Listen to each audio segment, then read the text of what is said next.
Hello everyone, आज का जो मेरा वीडियो है वो लॉज ऑफ मोशन का है। लॉज ऑफ मोशन में कुछ टॉपिक ऐसे होते हैं कि जिसे आपको वर्बली सुन के समझ के और थ्योरेटिकली उसके नोट्स बनाने हैं। There is nothing to have to understand anything mathematical, इसलिए मैंने इस वे में वीडियो बनाया है सो दैट मैं सिर्फ मेन पॉइंट्स लिखूंगी और आप उसको समझ के अपने मन से नोट्स फ्रेम करिए। करेक्ट? तो जो 9th और 11th में, ये कई बार कहती हूँ कि 9th और 11th जो है वो बेसिक क्लास 9th है और उसका थोड़ा एलोबरेटेड 11th में फिजिक्स है। तो आप 9th का बेस अगर अच्छा करेंगे तो ऑटोमेटिकली आपको 11th बनेगा। ठीक है? तो लॉज ऑफ मोशन में हम सबसे पहले एक टर्म देखेंगे and that is known as force.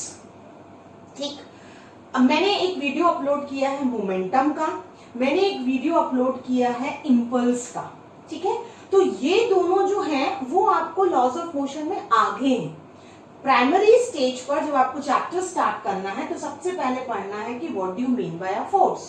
बहुत सिंपल सा टर्म है, हम हमेशा से सुनते आए कि अ पुश और अ पुल, यानी आपने किसी बॉडी को धक्का दिया है या किसी बॉडी को अपने तरफ खींचा है तो आपने क्या अप्लाई करी है? फोर्स अप्लाई करी है।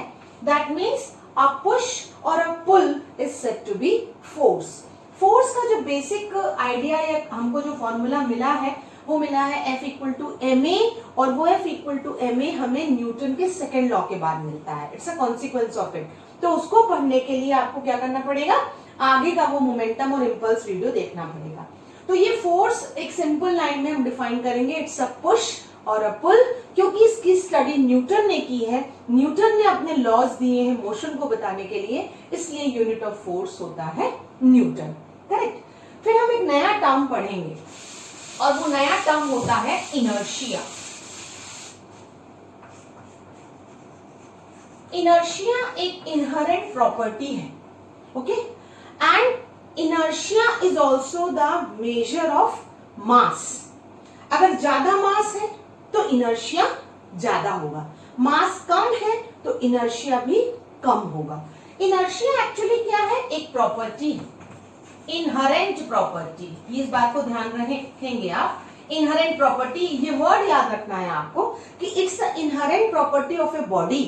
क्या प्रॉपर्टी है? कि अगर कोई चेयर अपनी जगह रखी है तो रखी रहेगी।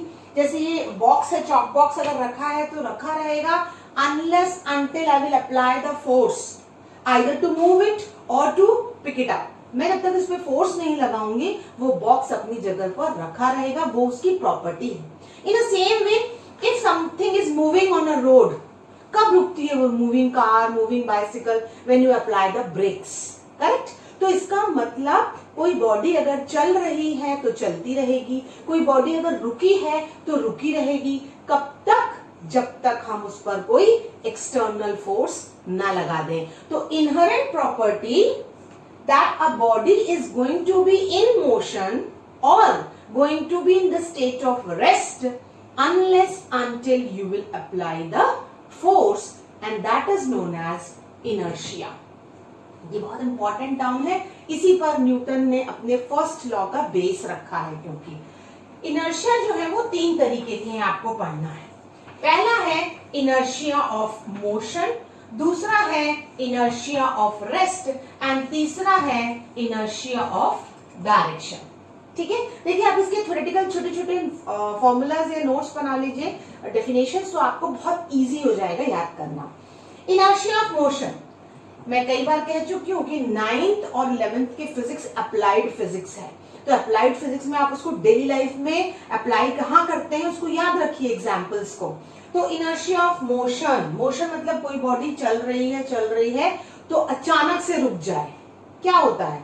Suppose we are moving on a running horse and if horse is going to stop suddenly we fall it. हम क्या करते हैं? सामने की तरफ गिर जाते हैं। What does it mean? कि हॉर्स मूव कर रहा है, हमारी बॉडी भी उसके साथ मोशन अटेन कर लेती है और तब तक करती रहती है जब तक हॉर्स मूव करता रहता है। हॉर्स अचानक से रुक गया तो हमारा जो लोअर पार्ट है बॉडी का वो रुक जाता है, पर अपर पार्ट मोशन में रहता है और मोशन फॉरवर्ड होता है तो वो सामने की तरफ गिर जाता है। इसका मतलब हमें सिर्फ ध्यान रखना है कि अगर कोई चीज मूव कर रही है तो वो मोशन होता रहेगा और जब फोर्स लगेगी तो इनर्शिया ऑफ मोशन के कारण बॉडी में कोई ना कोई फर्क आता है। बॉडी सामने की तरफ जैसे गिर गई, मैंने आपको कहा, ऐसे ही ट्रेन में होता है या बस में होता है। तो जब भी आप सडनली रुकते हैं you fall forward. Inertia of rest, inertia of rest मतलब आप कंटिन्यू रेस्ट पर हैं, अचानक से आप पे फोर्स लग जाती है and some effect was seen, like for example a tree is there, जो फ्रूट्स लटके हैं वो रेस्ट पर हैं, मैंने ट्री को हिलाया, I have shaken it, so what will happen, the branches will come in motion, जब ब्रांचेस मोशन में आई तो वो ब्रेक किया और फ्रूट नीचे गिरा। एक्चुअली हम क्या कहते हैं कि हमने पेड़ हिलाया और हिलने से फल मोशन में आ गया, मोशन में फल नहीं आता, फल is in the rest only. आपने जैसी ब्रांचेस हिलाई वो टूट कर नीचे गिर जाता है बिकॉज उसमें इनर्शिया ऑफ रेस्ट है। ऐसे जैसे हम सिंपल कहते हैं कि हमने गद्दे को मारा या कारपेट को मारा तो धूल बाहर आई, डस्ट पार्टिकल्स बाहर, it was not like dust particles बाहर आए, dust particle is at rest, cushion अंदर चला गया क्योंकि हमने जैसे ही उसको मारा हमारा कुशन या कारपेट अंदर की तरफ गया तो dust was at the rest, वो वहीं के वहीं गिर जाती है। This is called inertia of rest. तो इनर्शिया ऑफ मोशन में मोशन कर रही है बॉडी तो उसे हम इनर्शिया ऑफ मोशन कहते हैं, और जो इफेक्ट देखा है that is inherent property of a body that it will continue in the state of motion unless you will apply the force to stop. Inertia of rest में the body will be in the position of rest unless you will apply the force to move it in the state of motion. Last very important, inertia of direction.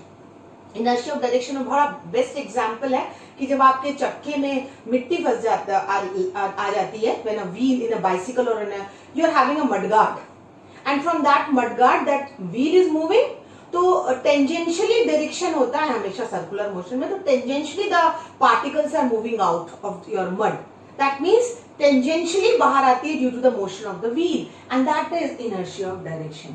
या आप कहें कि आपने keyring घुमा रखी है हाथ में, वो टूट जाए, एक पत्थर को आपने बांध रखा है धागे में, टूट जाए, तो वो कैसे फ्लाई ऑफ होगा, it will fly of tangentially and that is called inertia of direction.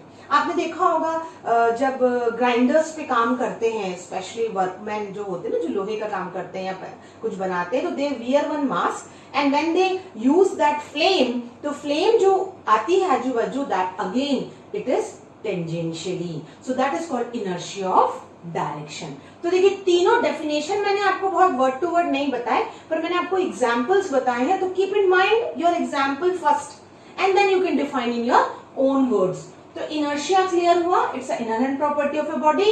Then inertia is of three kinds. It's a motion, inertia of rest, and inertia of direction. And who measures the inertia? Mass is the quantity one who measures the inertia.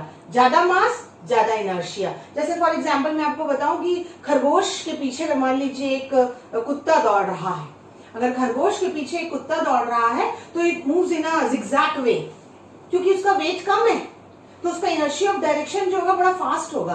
वहीं dog जो है it is having more this inertia या mass, so in that case dog's inertia of direction will be poor, तो उसको catch करने में उसको दिक्कत होती है, करेक्ट। तो न्यूटन ने अपने फर्स्ट लॉ का बेस यही बनाया है।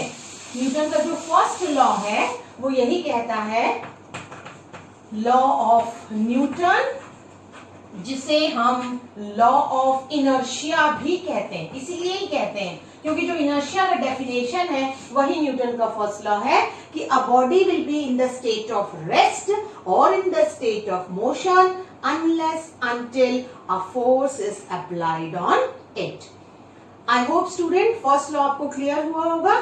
सेकेंड लॉ मैंने ऑलरेडी मोमेंटम के वीडियो में कर दिया है। Now I will come up with my new video in laws of motion. Thank you.